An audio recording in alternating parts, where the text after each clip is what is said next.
So if there was two guys living in a condo eating ramen noodles with an idea, then they're both 22 years old and they're trying to start a business, what would you tell them? But like some general advice for those two young men, if they're listening, what would you say? Tell them to give me a call.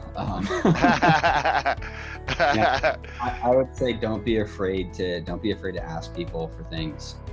One of the things that I was very proactive with was going on LinkedIn and finding people who I thought would be helpful to me in my career in reaching out. And there's a lot of people that don't respond, and you have to respect people's time. So don't just blast people with kind of cut and paste templates. You need to do your research and figure out what they like, and they could help you with and ask genuine questions. You have to genuinely want to talk to these people. And so I did a lot of that. And I got a lot of people who were just willing to help. And I think that reflects on the entrepreneurial society, where when you have some success or you've been through it, you have this empathy with these people. And for me, I want to give back because someone gave to me at that stage in my life. So I would say don't be afraid to reach out. I agree. That's great advice. And you're right. Isn't it fascinating?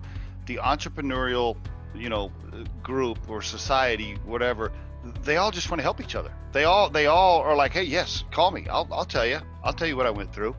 You're absolutely right. They share. Just by the way, just like you're doing on this podcast, you're just sharing. You're just like, hey, man, I'll tell you what you probably should or shouldn't do, or at least I'll tell you what I went through. Exactly. Yeah, because people will help you if you'll reach out. I think that is very important. People will help. Surround yourself with people that can give you advice and listen. Right. That's a critical piece to it. Listen, right? Don't be like, oh, I'm 22 and I know everything. No.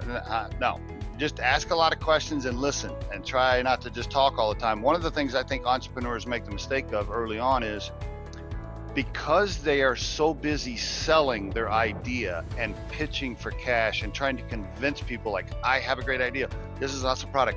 Please, let's do this. So they're just talking because they're constantly selling. And sometimes they forget to be quiet and listen and Right. get feedback. Another piece to that too is one of the things that I had to learn is you get feedback from a lot of people, so you're constantly being taken in a certain direction. And I think the good CEOs or the good entrepreneurs are people that can listen, like you said, take all that information and make the best decision that they want to make. So it's really important to get different feedback from different people in different walks of life, and then make your own decision. The Riderflex podcast features entrepreneurs, business executives, and the stories behind how they got there, as well as daily tips on career advice and job interviews. Our show can be heard just about anywhere these days, but you can visit riderflex.com and click on the podcast page to hear all the previous episodes and learn more about the recruiting and consulting services we provide. Contact us at the email address info@riderflex.com or 888-964-5876. Thanks so much for listening, and if you enjoy our show, please be sure to subscribe to our channel and like the episodes.